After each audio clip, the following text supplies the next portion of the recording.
Hi, this is Jody. Welcome back to my channel. And we are in the next part of the series, which is, I think, number 3.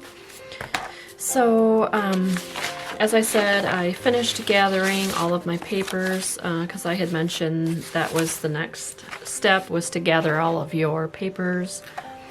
And then we will begin cutting all your papers to size, okay, for our little Golden Book extended spine. So I have some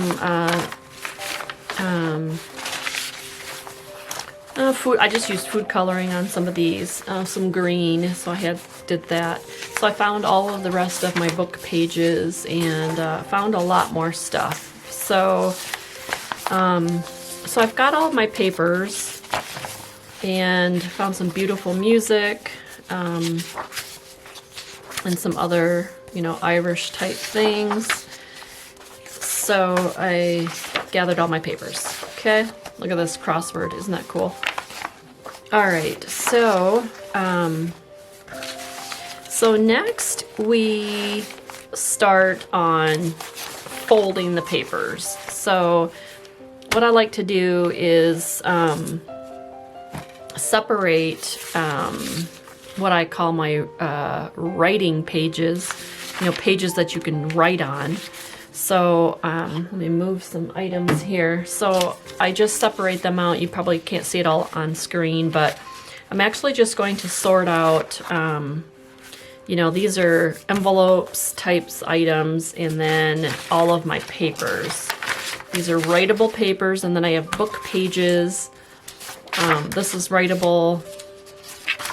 This is actually, it's a book page, but it's all writable. Okay, so this is not writable. So then I just sort out all of my pages, you know, like from children's book pages to music paper. That's not anything that you can write on. They're just things to look at.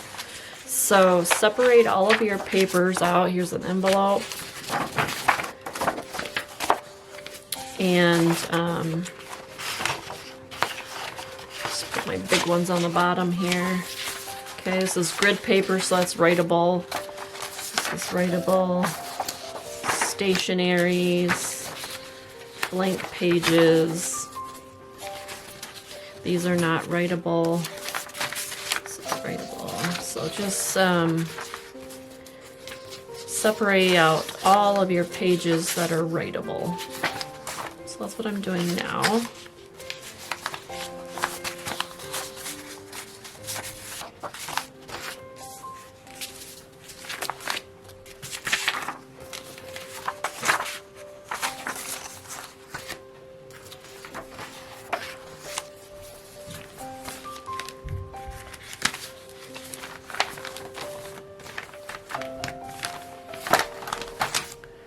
Wrapping paper is writable on the opposite side.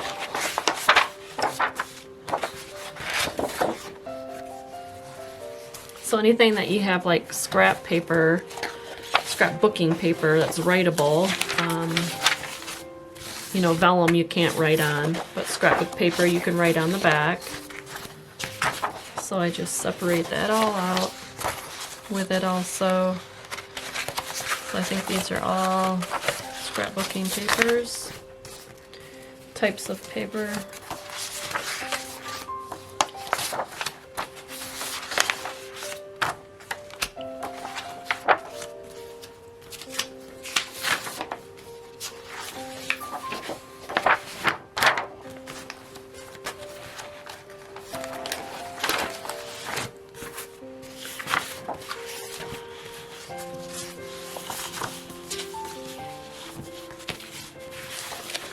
All the rest of this is writable. Okay, so now I have my 3 piles of writable paper.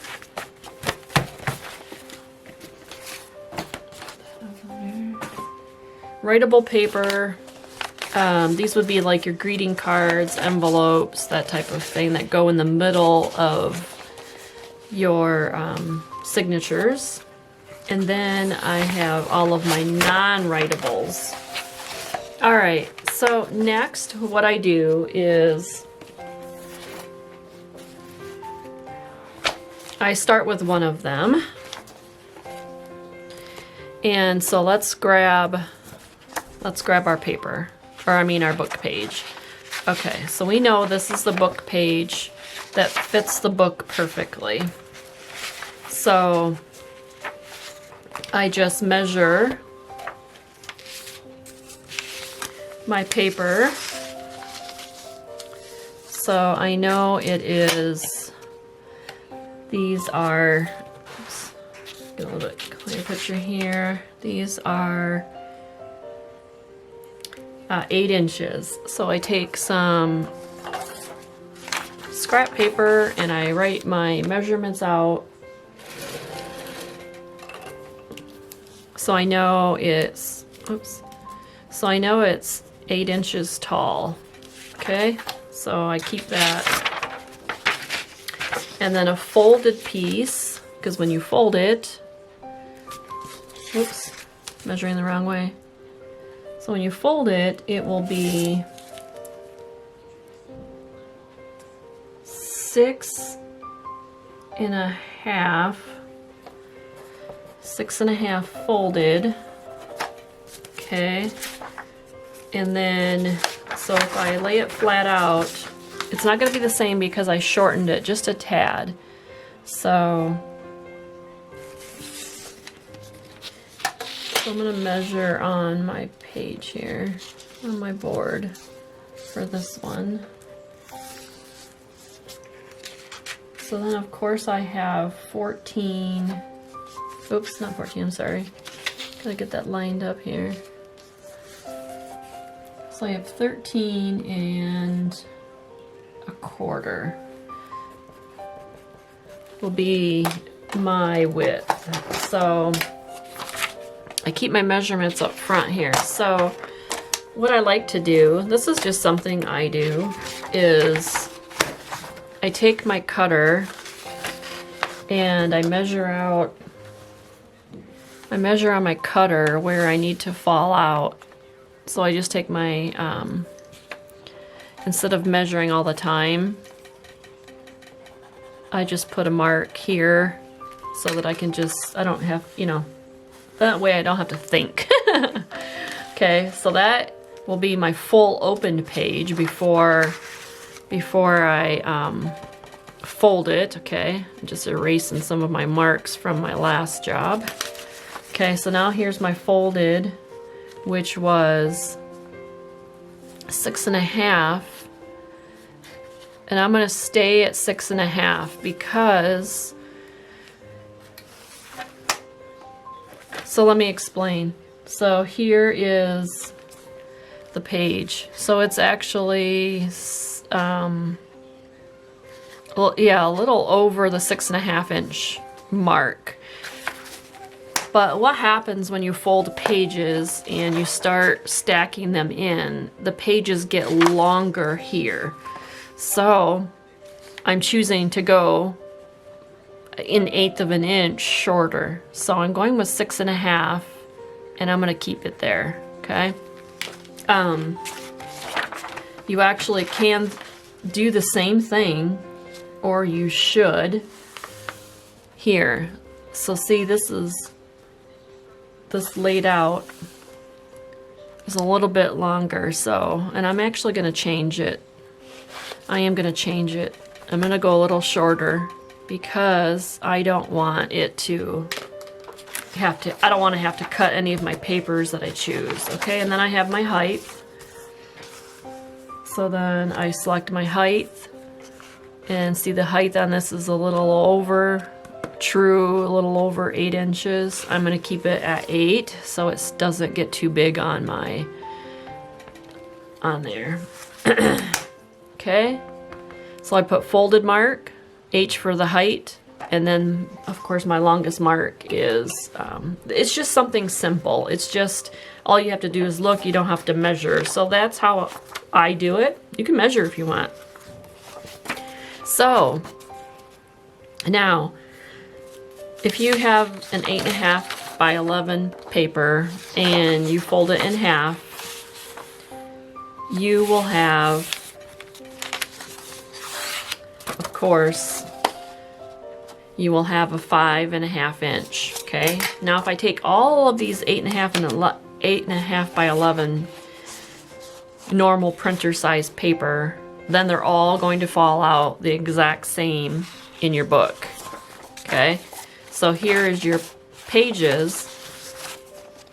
Then you're going to have all of the pages stuck here, where I like varying lengths of pages to keep it more appealing to the eye, and so that you can add lace and ribbon, and then by the time you add that, it brings it out to the edge. So that's just how I design my little golden books. So I just start by, now think about this too. You have a printed side and then you have your open side. I do it both ways. I fold them both just for a variation. Okay, so then I just start folding my pages. Now this, I'm gonna fold this way, okay? And I probably will have 3 signatures, okay? Now this one is kind of a heavier cardstock. Now I'm gonna put it off to the side only because I like to choose what I call my end papers of my signature, or my beginning signature page, or beginning paper of the signature, if that makes sense. And I like it to be more sturdy, so I'm going to just set this off to the side and keep going with my just regular papers. Now this one, okay, so remember, folded, you can't go more than 6.5 inches. So just remember that if you go to fold it, don't go more than 6.5 inches. So, I mean, you can measure it out on your board to give you a variation. So like, I'm gonna measure it here, and you can just randomly do it. You don't have to measure, but you just wanna make sure that you don't fold it, you know, past the length of this page. You can, and you can just actually trim it later. But, so I will do it this way. And then I'm just gonna do a little bit on that one. Again, like I said, just keeping it, you know, and you can keep this out if you want to just look at it and measure. So yeah, it just varies the lengths of the pages. So that's why I don't fold them all the same time. Or I mean the same, like this.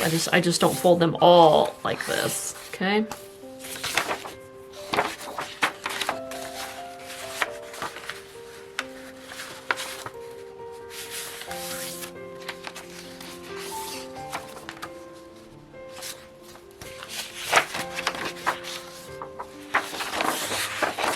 Now, when you have papers that have this, just keep in mind that you could easily use this page for a fold over, you know, for actually a pocket if you want. So you could fold it over now, okay?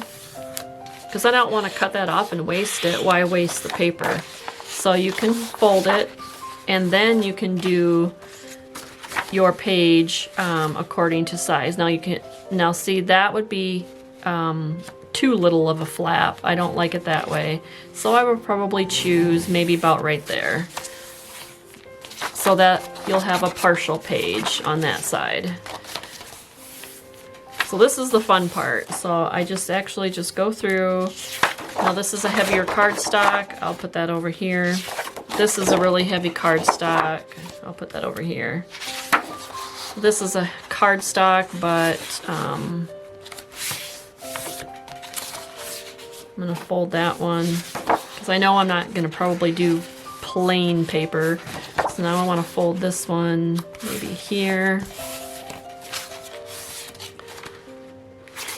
Okay. And then this one, just keep going.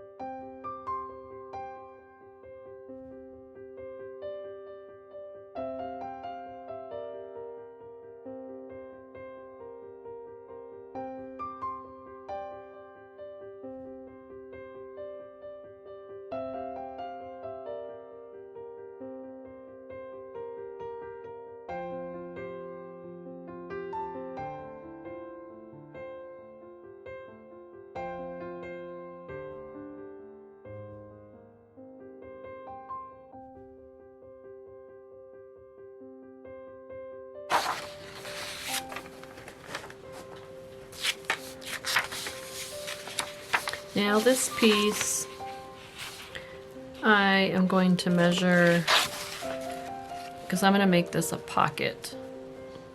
So if I go a little bit shorter on the height and fold it, I'm going to go a little bit shorter. That should be just perfect. Okay. So now what I'm going to do with this one is make it into a pocket, fold it in half. Okay.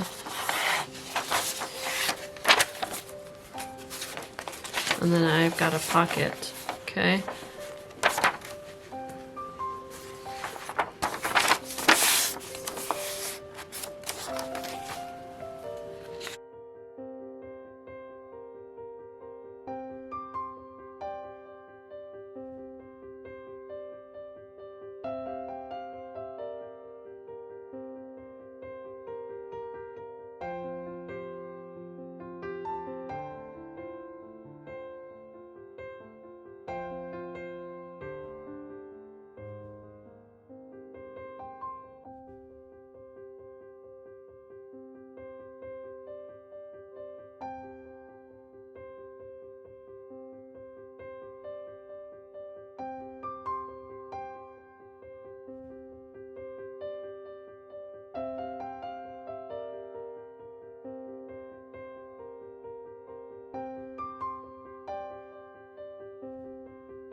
Okay, now that I have my all of my writing papers folded in half, except for my wrapping paper, because I'm gonna wait on that because that's like a specialty. So now I will